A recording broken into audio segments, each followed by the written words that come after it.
being remarkable at organic to then amplify with influencers or paid media on what actually works as organic is the entire game. These pieces of content aren't to get you to the 3 high production ads.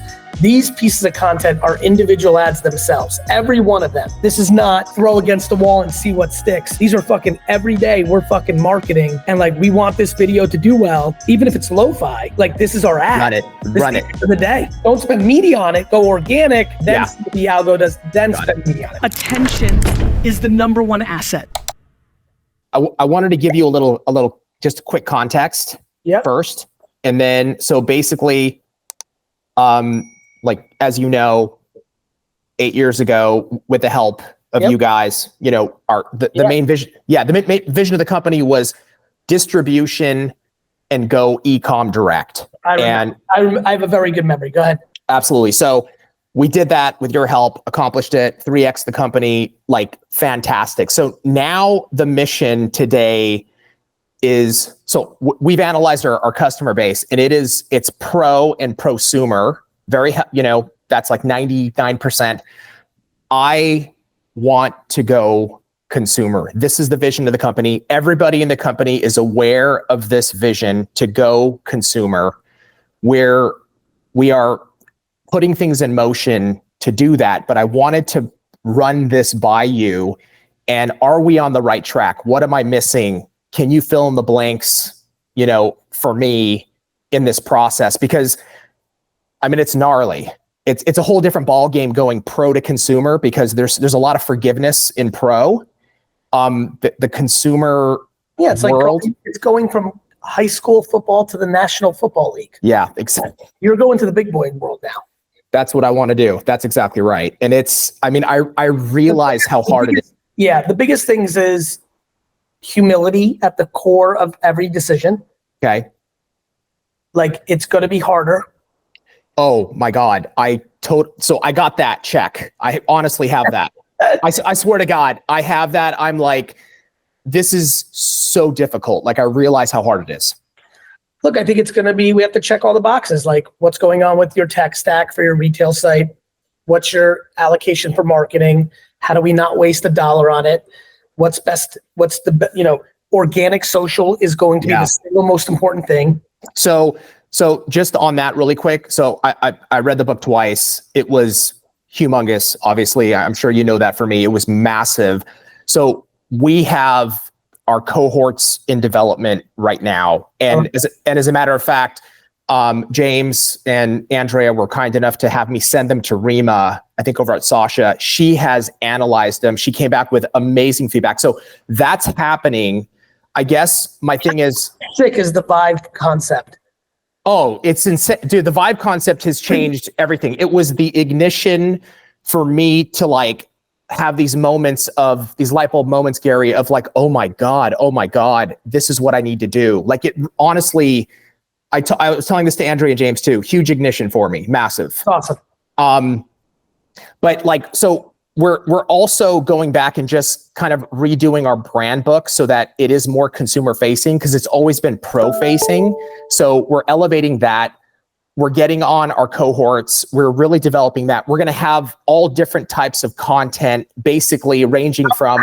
With direct to consumer, are we going into retail, or are we doing everything DTC? DTC to start, and then use the leverage of that. Yes. That is exact, because I've had the experience already of distribution where they had all the control. And so I want to build it direct first. And how good do we feel about the product?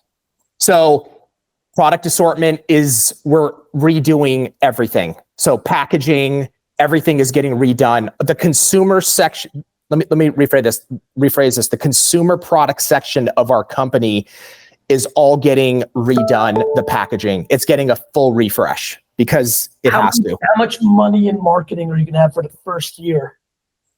I mean, our current budget is about $1 a year. So that's for prosumer. Yeah. That's Amazon, Instagram, Google advertising. How much of that is working media?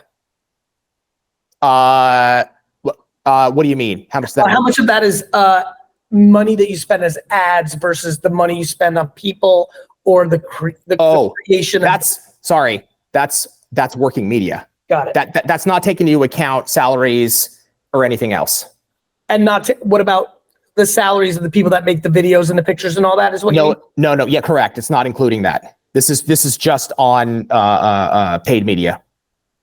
Okay, but that's all for pro. It's all for pro, correct. And what's your plan now that you're adding consumer? So I want to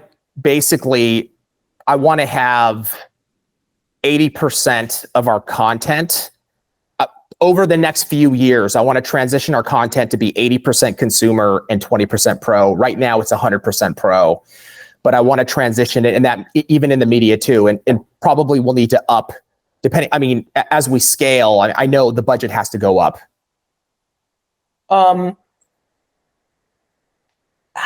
Okay. And so where are you at right now? We haven't started yet? No, in the beginning phases. We're developing brand book, cohorts, all that's in development. I'm looking at 2025 probably for like a proper launch. And how many people make organic social now for the pro? In-house, we've got, we have a team of 8. Awesome. That right there is the whole game. Those 8 people and what they do, and the new book and cohorts, and being remarkable at organic to then amplify with influencers or paid media on what actually works as organic is the entire game. Okay. So the only way that you with that budget will be able to get it going by hitting pay dirt organically. To hit what? I'm sorry? To hit strike oil. Oh, got you. Right. I got you. Okay.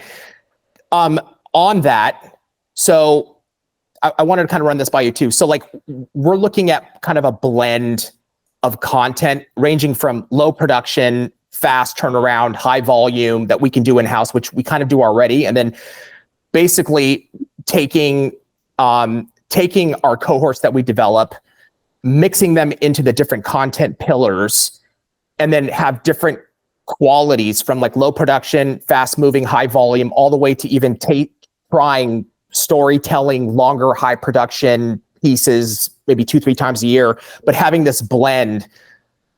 That's right, but I would only make the high production stuff after you have affirmation from the lo-fi. Oh, I see. Got it? Okay, I see. So if you have an idea of like telling a story of a mother and a daughter in Toronto, well then pound social organic, see if there's something there, and then use the affirmation from the algorithm on the creative testing to make your bigger bets. I see. You see? I understand. Don't spend money if you don't have to. Okay, and then totally got it. Makes perfect sense. On influencers. So right now we work with Vayner Sports, and we partnered, on the Twitch side with a phenomenal influencer. She's amazing. I feel like on our end, we were maybe a little early because we're pro, and she's very consumer facing. I realize this now after meeting with a lot of people on your team and reading the book. I was like, oh my God, I was too early. I mean, once we have the cohorts developed and we start creating content, I mean, matching that up with the right influencer, is that kind of the right way? That's right. Okay. Yeah. Or sometimes using an influencer that's left field just to see if it creates the cohort. Could go both ways. Right. And then it's like, oh, wow, that's an area that we should be crushing. I'll give you one because of my family dynamic. The Persian and, explosion in Canada is enormous. The amount of people from Iran into Canada is in Toronto. Huge. The Persian community is exploding. Well, that would be like, for instance, me saying that I would say to that, like, hey, we should try to do a couple of these Persian young female influencers and see if it could catch pay dirt in that community because we know it's exploding. Got it. And then when it does, we're like, let's stand up 20 to 30-year-old Persian girls who immigrated from Iran to Canada, who use this as a little, because they're still immigrants, as a little escapism Like this is the thing Yeah. they'll splurge on. Gotcha. Okay. I Now, got it. and if that's a cohort, you're making half Persian, half English, half French content, you know? Right. No, dude. Wow. Okay. I mean, the good thing, I'm sorry, were you going to say something? No, I was laughing because I'm like, it is pretty cool. Like the world is changing. Yeah. No, that's insane. I mean, we brought on this amazing a company that I'm working with, and I mean, he's very familiar in the consumer world. I know I needed that, and also he works with designers specific in the consumer world. And so like for situations like what you're describing, I can come to him. He's a phenomenal network where he can tap in and find exactly what we need to create that type of content. I guess my last question, Gary, is I want to be conscious of your time, is creating it to scale. So what I'm understanding is make the, based on the cohorts and everything that we, once we have that finalized, which we're getting very close, make the content, turn it around quick, whatever's working, then go the higher production. Yeah. And you can get, you may want to decide how you do that. Meaning one video, you might be getting 300 views and then one video gets 1 million, you're like, fuck, this is it. Or you might have 300 views on everything and then one gets 10,000, you make another one around the same genre, it gets 10,000, another one, it gets 20,000. You're like, wait a minute, this over-indexed for us. Got it. Okay. And remember another thing, very important. These pieces of content aren't to get you to the 3 high production ads. These pieces of content are individual ads themselves. Every one of them is fucking important. Got it? Got it. So actually learn. This is not spray and pray. This is not throw against the wall and see what sticks. These are fucking every day we're fucking marketing. And like, we want this video to do well, or this, even if it's lo-fi, like this is our ad. Got it. Run it for the day. Yeah. So run it and don't spend media on it. Go organic. Then the algo does. Then spend media on it. I got you. And then maybe if we wanted to go deeper into the higher production, individual ads organically become the brief to the higher brow stuff. Okay. I got it, dude. Completely makes sense. It's so logical. It's insane how logical it is. It's beautiful. Well, it got even more logical when the algorithms from social media did the creative affirmation. Right. The whole thing you talk about in the book, the TikTokification it's beautiful. I mean, it was like, oh my God, that's what's going on. Yeah. That's what everyone's like, what's going on? I'm like, this is what's going on. Yeah, that's what's going on. And it totally clarifies it. And then even if our content is all pro right now, like we can start peppering in the storytelling, these, yeah. Well, that's the best part. Yeah, like, totally. Back in the day, you had to have different accounts, all this. Like now it's just eat it. Right.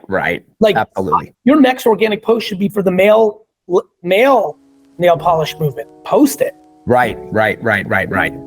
See what happens. Perfect. Awesome, man. Thank you, brother. I appreciate it, Gary.